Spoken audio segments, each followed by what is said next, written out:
Bonjour, c'est Jean-Christophe de Nikon Passion. Je vous retrouve aujourd'hui pour une nouvelle vidéo et je vais vous parler du choix du boîtier et de l'objectif ou des objectifs et répondre aux questions que vous m'avez posées à ce sujet. Je vous rappelle que vous pouvez m'envoyer toutes vos questions à l'adresse nikonpassion.com/questions. Je sélectionne les plus génériques et je vous fais une réponse dans une courte vidéo comme celle-ci.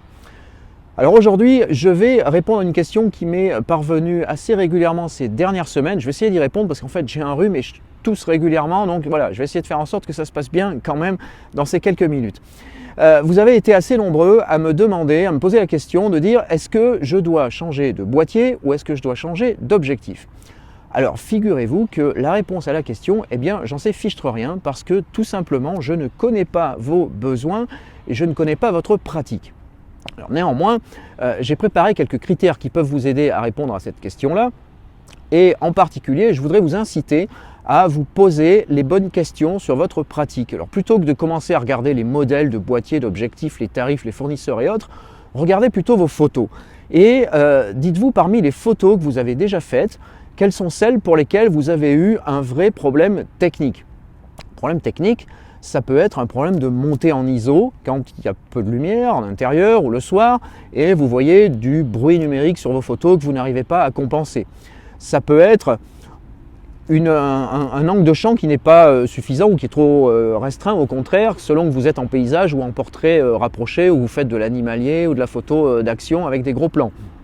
Ça peut être un problème de mise au point, vous faites des photos nettes parce que l'autofocus n'est pas suffisamment performant pour assurer la netteté sur toutes vos photos. Donc voilà le style de questions que vous devez vous poser avant même de penser matériel pour arriver à détecter pour votre pratique à vous si c'est un problème de boîtier ou si c'est un problème d'objectif. Ça peut être les deux, mais pour le moment on va déjà essayer d'y voir clair dans ces deux choix-là.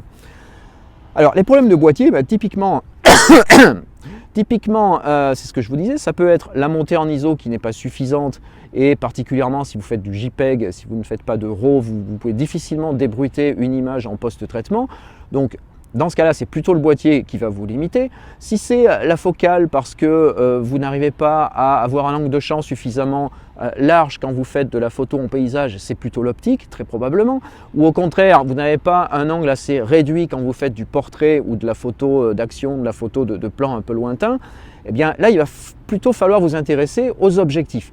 Mais dans tous les cas, le choix ne peut se faire que sur ces critères techniques si vous faites un choix un tout petit peu technique.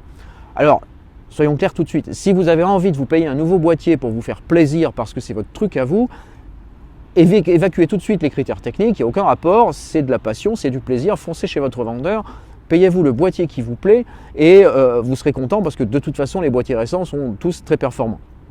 Mais si vous faites un petit peu attention à votre budget, si vous voulez plutôt choisir un matériel qui vous correspond, eh bien dans ce cas-là, intéressez-vous à ces critères techniques. Alors, une fois que vous avez déterminé la réponse à ces questions, eh bien, ça va vous orienter plutôt vers le choix d'un nouveau boîtier, plutôt vers le choix d'une nouvelle optique. Si c'est un nouveau boîtier, posez-vous la question DX ou FX, donc APS-C ou plein format. Alors, regardez dans une des vidéos précédentes, je vous ai donné les différents critères pour passer au plein format, pourquoi et quels sont les avantages par rapport à l'APS-C. Si c'est un problème plutôt d'objectif, il y a aussi une vidéo précédente dans laquelle je vous parle du choix d'objectif, mais regardez dans les différentes gammes. Néanmoins, je voudrais attirer votre attention sur ce point-là bien précis. Si vous envisagez l'achat d'un nouvel objectif, il est probable qu'à court ou moyen terme, vous envisagiez aussi le passage au plein format quand vous êtes en DX, en APS-C. Alors dans ce cas-là, je vous engage plutôt à vous orienter vers des optiques qui sont déjà compatibles avec le plein format. Évitez de racheter des optiques DX aujourd'hui si vous savez que d'ici quelques mois ou 2-3 ans maximum, vous allez passer au plein format. Ça vous évitera ultérieurement de racheter vos objectifs et de redépenser à nouveau une part non négligeable de votre budget. Voilà, donc pour répondre à la question, faut-il d'abord acheter le boîtier ou d'abord acheter l'objectif? Eh bien, comme je vous le disais, il n'y a pas vraiment de réponse, c'est vous qui détenez les clés. Et regardez quels sont les critères, quelles sont les limites que vous avez dans votre pratique actuelle. Posez-vous les bonnes questions et avec les réponses, eh bien, vous allez voir tout de suite si c'est plutôt boîtier ou si c'est plutôt objectif. Je vous rappelle que vous pouvez continuer à m'alimenter en questions en les adressant à nikonpassion.com/questions et je vous retrouve très bientôt pour une nouvelle vidéo de la série.